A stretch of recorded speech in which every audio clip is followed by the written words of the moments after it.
사랑과 은혜가 충만하신 하나님, 주님은 믿음의 사람들에게 하늘의 약속을 주시고 그 약속을 이루시기까지 인자하심으로 저희를 지켜주심을 고백합니다. 저희가 두려움과 조급함을 이겨내고 하늘의 고향을 소망하며 깨어 기다리게 하여 주옵소서. 날마다 성령님으로 저희 믿음을 굳게 하여 주옵소서. 이 시간 성령 하나님께서 우리와 함께하여 주시길 조용히 간구합시다.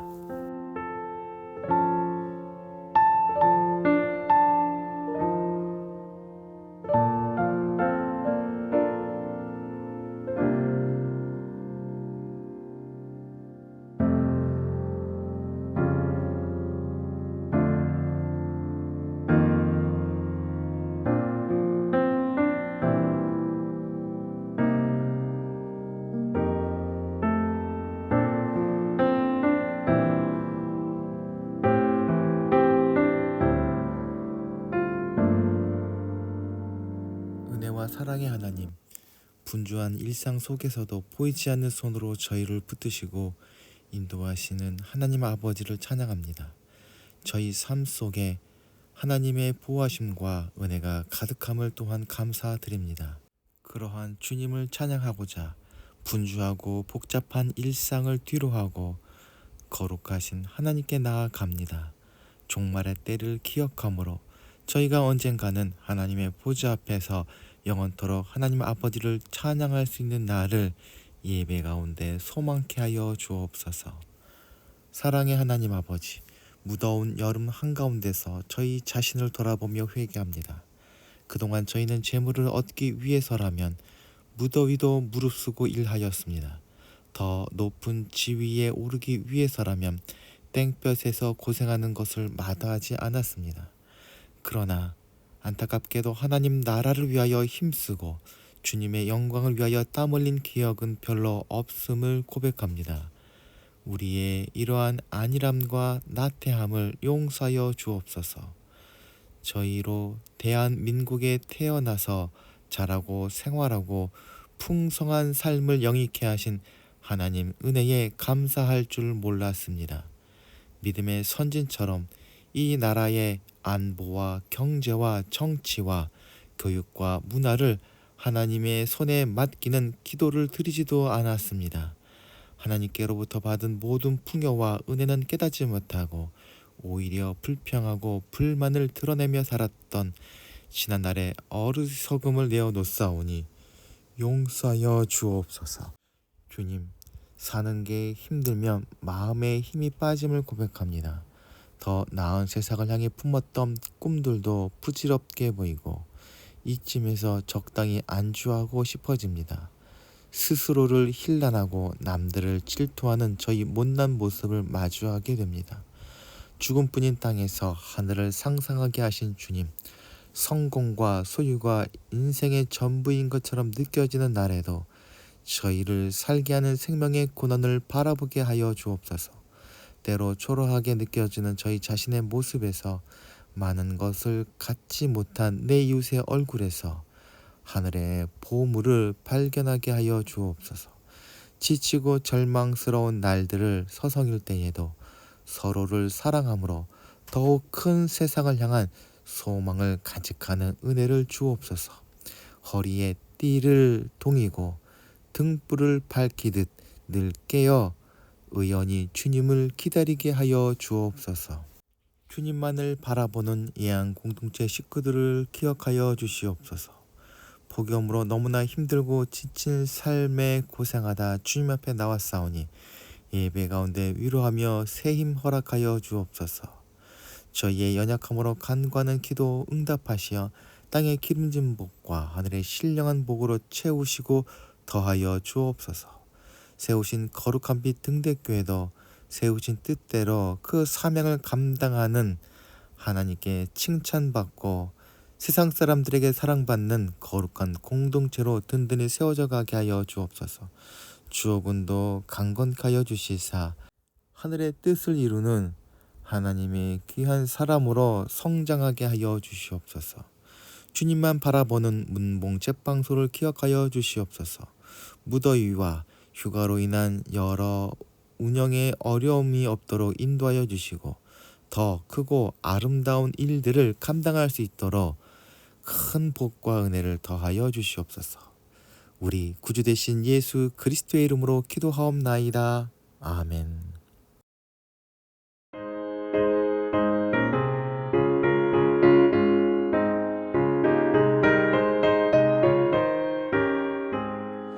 이 눈에 아무 증거 아니 되어도 믿음만을 가지고 선을 걸으면 이 귀에 아무 소리 아니 들려도 하나님의 약속 위에 서리라. 걸어가세 믿음 위에 서서 나가세 나가세 의심 버리고 걸어가세 믿음 위에 서서 눈과 귀에 아무 증거 없어도 이 눈이 보기에는 어떠하든지 이미 얻은 증거대로 늘 믿으면 이 맘에 의심 없이 살아갈 때에 우리 소원 주 안에서 이루리. 걸어가세 믿음 위에 서서 나가세 나가세 의심 버리고 걸어가세 믿음 위에 서서 눈과 귀에 아무 증거 없어도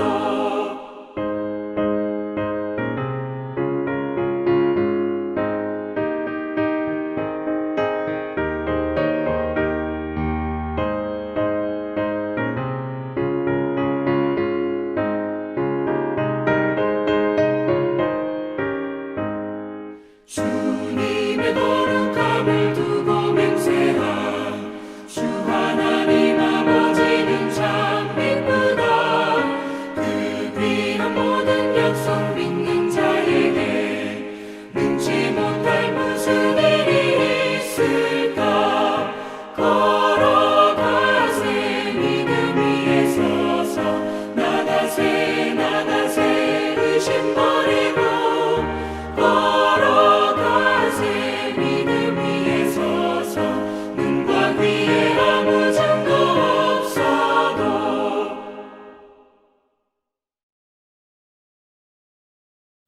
오늘 우리에게 주시는 하나님의 말씀은 누가복음 12장 32절부터 40절까지의 말씀입니다.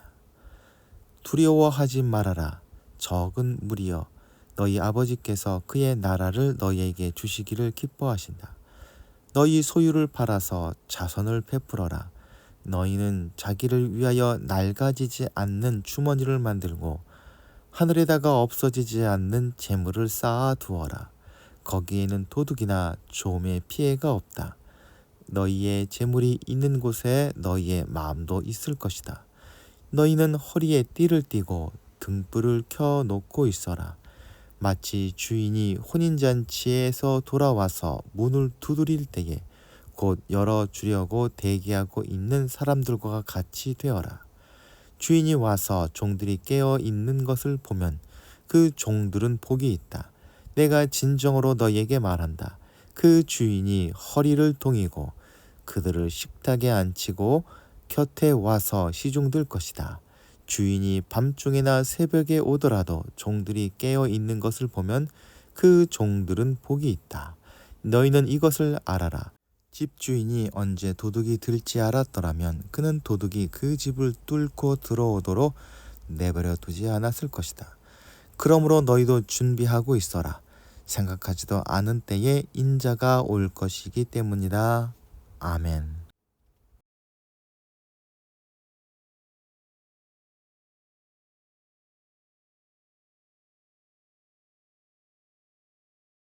예루살렘을 향한 여행 중 주님께서는 제자들에게 많은 것을 가르치셨습니다. 이러한 가르침을 제자들은 즉각 알아듣는 경우도 있었지만 바로 이해하지 못했지만 나중에 깨닫는 경우도 있었습니다. 그러한 가르침들을 제자들은 마음에 새겨 놓았다가 어떤 계기가 되어 글로 기록하게 되었습니다. 그렇기 때문에 복음서들이 서로 비슷한 가르침도 많지만 다른 복음서에 기록하지 않은 독특한 이야기들도 담겨져 있습니다. 오늘 본문 말씀도 그런 종류의 기록들 가운데 하나라 할 수 있을 것입니다. 오늘 주님의 가르침을 통해서 누가가 전하고 싶은 진리가 무엇인지 함께 나눠보도록 합시다. 예루살렘을 향한 주님의 여정에는 수많은 사람들이 따라 나섰습니다. 그런데 주님은 오늘 본문에서 그들을 적은 무리라고 부르십니다. 이 적은 무리가 그리스도의 제자들을 가리키는 것입니다. 예수 그리스도께서는 대중을 이끄신 것이 아니라 적은 무리를 이끄셨습니다. 그리고 그들에게 두려워하지 말라 말씀하셨습니다. 이 두려워하다라는 말은 누가복음 12장 앞부분에서도 나옵니다. 몸을 죽이고 그 후에는 능히 더 못하는 자들을 두려워하지 말라. 그리고 다른 부분에는 그를 두려워하라. 또 다른 곳에서는 머리털까지도 다 세신 바 되었으니 두려워하지 말라. 아울러 누가는 예수님의 탄생 이야기에서 천사가 사가랴에게 그리고 마리아에게 또한 목자들에게 두려워하지 말라 하고 말하였음을 전합니다. 수많은 사람들이 예수님을 따랐지만 진실된 제자들은 언제나 소수였으며 그들의 연약한 육신을 가진 존재인 고로 세상에 두려움을 느낄 수밖에 없었을 것입니다. 그러나 하나님이 보내시고 성령님의 인도하심을 받은 예수님께서 그들에게 놀라운 약속을 하셨습니다. 그 약속을 받은 제자들은 세상의 어떤 것도 두려워할 필요가 없어졌습니다. 그 약속은 바로 하나님께서 그들에게 당신의 나라를 주시겠다는 것이었습니다. 우리에게 주시겠다고 하시고 우리가 누리게 될 하나님 나라는 어떤 것입니까?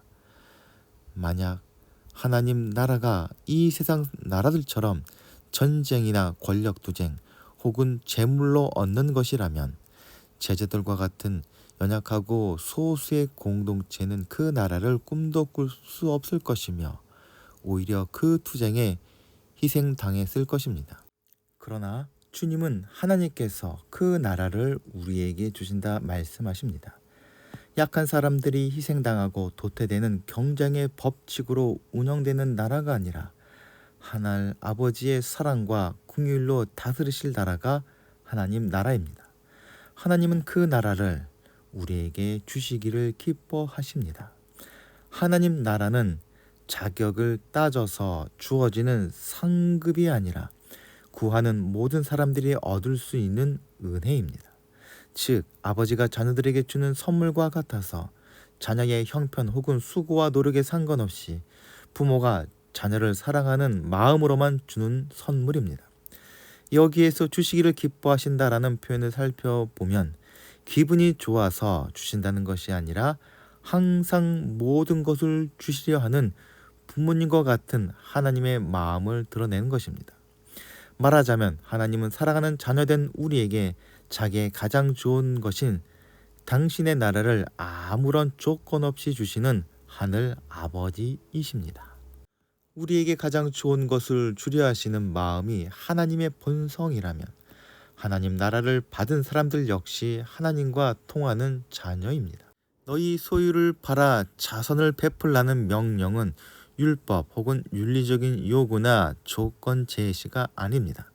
하늘 아버지의 자녀로서 하나님을 닮은 사람들에게 당연히 나타나는 하나님 아버지의 모습인 것입니다. 즉 하나님 나라를 유업으로 받는 자녀들에게서 자연스럽게 나타날 수밖에 없는 삶의 특징입니다. 그렇기에 소유를 다 팔아 자선을 베풀 수 있으려면 자신의 미래에 대해 걱정하지 않는 사람이어야 할 것입니다. 즉 모든 것을 다 내놓아도 어려움을 당하지 않을까 하는 두려움이 없는 사람만이 할 수 있는 일입니다. 소유를 팔아 자선을 베풀 수 있는 것은 옳고 그름에 관한 문제이거나 경제학적 이론에 따른 행동이 아니라 자신이 누구인지 깨닫는 정체성에 관한 문제입니다. 자녀된 우리에게 하늘 아버지께서 모든 것을 주신다는 믿음이 소유의 굴레에서 우리를 해방시키고 무소유라는 두려움에서 자유롭게 된 사람은 자신의 모든 것을 가지고 자선을 베풀 수 있다는 것입니다. 그리고 그것이 삶으로 나타난 일들을 사도행전은 우리에게 증언하고 있습니다. 초대교회 성도들은 모든 물건을 서로 통용하고 재산과 소유를 팔아 각 사람의 필요를 따라 나눠주는 삶을 살았습니다. 이것은 그들이 하나님의 자녀임을 깨달았다는 것이며 그분의 나라를 살고 있음을 드러내는 예인 것입니다. 모든 소유를 팔아 자선을 베풀라 하신 주님은 그러한 삶의 의미를 낡아지지 않는 주머니로 정의하시고 또 왜 그렇게 살아야 하는지 이유를 우리에게 비유로 풀어 말씀해 주셨습니다. 성경에서 주머니라고 번역된 이 물건은 오늘날 우리가 쉽게 이해하자면 지갑, 즉 돈 넣는 주머니를 떠올리시면 틀리지 않을 것입니다. 제자된 사람이 자신의 소유를 다 팔아 자선을 베풀었다면 그 지갑은 텅 빌 수밖에 없을 것입니다. 그런데 주님은 그 지갑을 가리켜 낡아지지 않는 주머니라 특별히 부르십니다. 주님께서 이렇게 말씀하신 의미가 무엇일지 생각하기 위해서는 구약의 사르밧 과부의 그 항아리들을 떠올릴 필요가 있습니다. 예언자를 대접하기 위해 바닥까지 박박 긁어 비워낸 과부의 항아리엔 매일 예언자와 자신과 그리고 아들의 생존을 위한 양식이 채워졌습니다. 그렇게 그것은 나중을 위해 남겨놓은 양식 찌끄러기가 담긴 낡은 항아리가 아니라 매일 새롭게 채워지는 비워지지 않는 항아리라 부를 수 있는 것입니다. 주님은 이렇게 하나님께서 채우시는 주머니를 마련하라 하신 것입니다. 자신의 소유를 팔아 자선을 베푼 사람의 주머니는 하나님이 채우시는 낡아지지 않는 주머니입니다. 또한 없어지지 않을 보물을 하늘에 쌓아두라 말씀하십니다. 이 재물이 결코 없어지지 않는 이유는 하늘에 있기 때문입니다.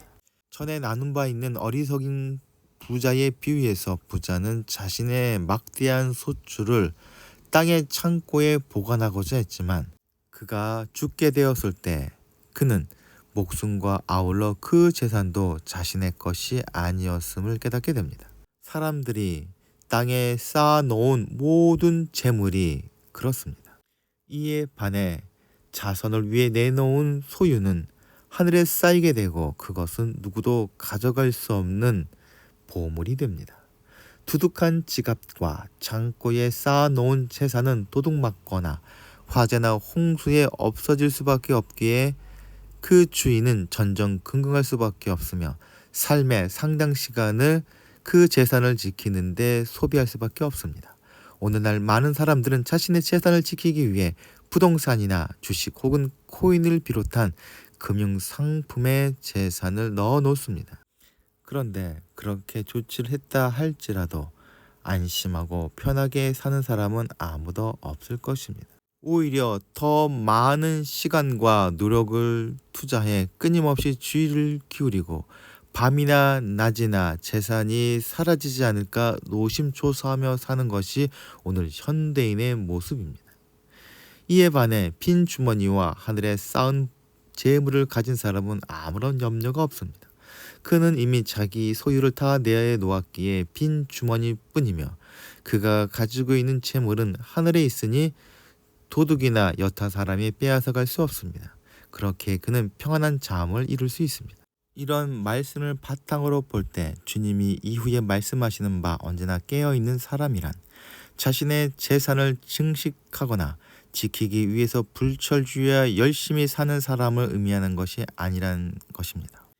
주님께서는 이런 종류의 노심초사와 근심으로부터 자유로워질 때 정말 중요하고 가치 있는 것들이 보이게 됨을 우리에게 알려주십니다. 그것은 종말에 관한 것이며 주님은 이것을 비유로 풀어주십니다. 이 비유는 누가복음에만 있는 것이며 허리에 띠를 동이고 등불을 켜 놓으라는 명령으로 시작합니다. 허리에 띠를 묶었다는 것은 당시 사람들이 입었던 긴 옷이 뛰기에 거추장스럽기에 끈으로 허리춤을 묶었다는 의미입니다. 아울러 예수님 당시에는 기름이 흔하지 않았기에 밤새도록 불을 켜두는 일은 웬만한 집에서는 엄두도 낼 수 없는 일입니다. 허리띠를 메고 등불을 켜 놓으란 것은 외출했던 주인이 집에 거의 도착하는 상황을 연상시키는 것입니다. 그리고 주인이 돌아와서 종들이 깨어 있는 것을 보았다고 했을 때 깨어 있다는 것은 단순히 잠을 자지 않고 있다는 것이 아닙니다. 여기서 깨어 있다는 것은 주인이 집에 있으나 없으나 상관없는 종들의 자세를 말하고 있는 것입니다. 그렇기에 주인이 돌아왔을 때 깨어 있는 종은 주인의 인정을 받을 수밖에 없고 그렇기에 복된 것입니다. 그런데 이 비유 속에는 쉽게 이해되지 않는 부분이 있습니다. 그 주인이 허리를 묶고 그들을 식탁에 앉히고 곁에 와서 시중 들 것이다 라는 구절입니다. 이 내용은 밭에서 종이 수고하고 돌아온 종이 쉬지 못하고 주인의 저녁상을 차린다는 다른 복음서의 이야기와 비교할 때 상충되는 전개입니다. 아울러 동서고금을 막론하고 주인이 종들을 이렇게 섬기는 경우는 없거니와 이런 주종 관계는 성경에서는 물론 역사 속에서도 찾을 수 없습니다. 이런 이에 불과한 주인의 행동은 자녀에게 주기를 기뻐하는 하늘 아버지의 태도를 말하는 것으로 이해할 수 있습니다. 이와 비슷한 예로 사도 요한은 제자들의 발을 씻겨주시는 예수님의 모습을 이야기합니다. 즉 세상 사람들은 섬김이란 종들이 하는 천한 행위로 볼지 모르지만 성경은 섬김이란 위대한 사람들이 하는 고귀한 행동으로 주인의 자세라는 놀라운 선언을 합니다. 깨어있는 모습을 보여준 종들은 주인이 보여준 행동을 따라한 것이었으며 하나님의 자녀들이 자기 소유를 팔아 자선을 베푸는 일은 자녀에게 모든 것을 주시는 하늘 아버지의 모습을 닮은 행동인 것입니다. 먼 길을 떠난 주인이 돌아와서 종들이 자신이 있으나 없으나 상관없이 자기가 맡긴 일을 최선을 다하는 것을 발견하게 되는 것이 종이 주인에게 할 수 있는 가장 최고의 일이라면 다시 오실 주님을 기다리는 제재된 우리가 할 수 있는 가장 최선의 일은 무엇일지 생각해 보도록 합시다. 주님은 이제 도둑에 관해서 이야기하시는데 가져갈 만한 것이 있는 곳이라면 도둑은 눈독을 들일 수밖에 없을 것입니다. 실력이 있는 도둑이 눈독을 들이고 있다면 지키는 것은 결코 쉽지 않을 것입니다. 아울러 최첨단 보안시설을 갖춘 현대가 아니라 밤에 등불 하나 켜는 것도 쉽지 않은 예수님 당시 상황을 생각해 보면 도둑을 막는 것은 너무나 어려운 일이었을 것입니다. 자신의 소출을 보관하기 위해서 새롭게 곳간을 지은 부자는 이만하면 충분하다 생각했을지 모르지만 예상하지 못할 때 죽음이 찾아왔습니다. 이와 같이 영원히 막을 수 있는 담장이란 없으며 영원히 소유할 수 있는 재물 또한 없습니다. 그러나 도둑이 눈독 들일 만한 것을 가지고 있지 않은 사람이라면 그는 아무런 걱정이 없을 것입니다. 주님의 말씀을 따라 낡지 않는 주머니를 갖고 없어지지 않는 보물을 하늘에 쌓아둔 사람은 그렇기에 걱정이 없습니다.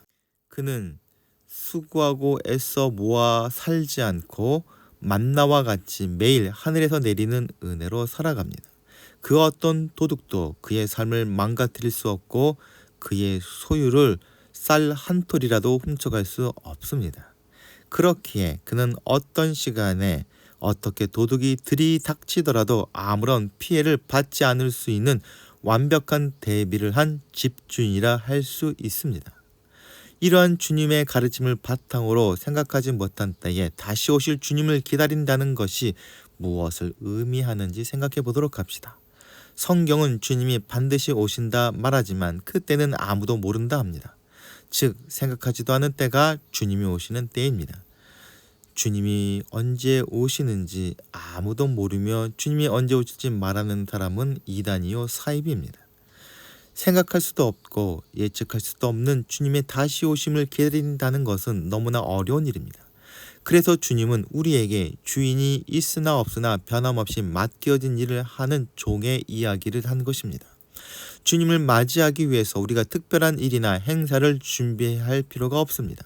주님이 우리에게 말씀하신 바는 우리를 위해 모든 것을 내주시는 하나님의 아버지의 모습을 닮은 자녀의 삶을 살라 하신 것입니다. 그리고 이것이 막막한 일이 아닌 것은 말씀 되신 주님이 우리 안에 계시고 그 주님을 만나고 그 음성을 들을 수 있도록 성령님께서 우리를 도와주십니다. 결론적으로 깨어있는 종들이 모든 순간에 주인이 계신 것처럼 살아가듯 지금 여기서 성령님의 도우심 안에서 주님의 말씀을 순종함으로 하늘 아버지의 자녀로 살아가는 일상이야말로 주님의 다시 오심을 준비하는 가장 완벽한 준비인 것입니다. 누가를 통해서 깨닫게 되는 다시 오실 주님을 기다리는 종말론적 신앙이란 특별하거나 귀귀한 모습이 결코 아닙니다. 다시 오실 주님을 기다리는 예안공동체 식구들이 준비해야 할 것은 먼저 주님이 반드시 다시 오신다는 사실을 잊지 않는 것입니다.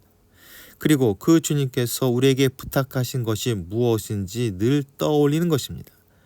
그것은 주님이 우리를 사랑하신 것 같이 우리도 하나님을 사랑하고 이웃과 세상을 사랑하는 것입니다. 우리가 그런 마음을 가질 때 성령님은 주님의 음성을 기억나게 하시고 그 말씀을 순종할 수 있는 다짐과 실천할 수 있는 길을 열어주실 것입니다.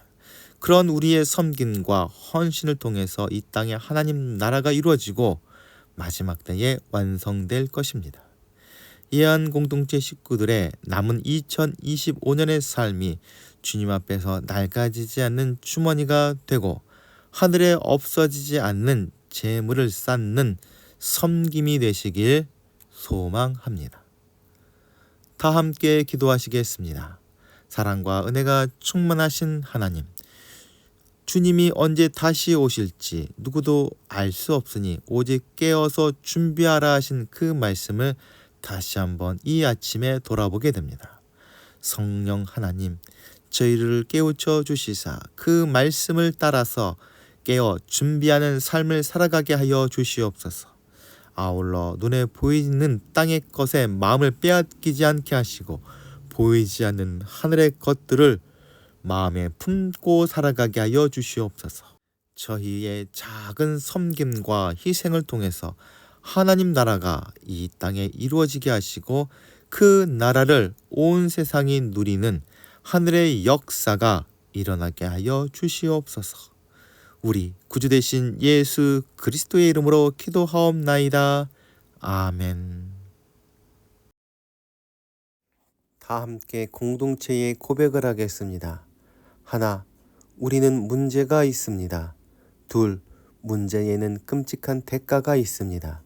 셋, 하나님은 그 해결책을 가지고 계십니다.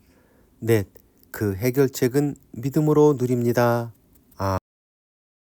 지금은 양을 위해 목숨을 바치신 예수 그리스도의 은혜와 하늘과 땅의 주인 되신 하나님 아버지의 지극하신 사랑하심과 성령님의 감화 감동하심과 인도하심이 이 시간 머리 숙인 이항공동체 식구들과 그 가정과 기도하며 진행하는 모든 일들 위에 이제부터 영원토록 함께하여 주시기를 간절히 축원하옵나이다.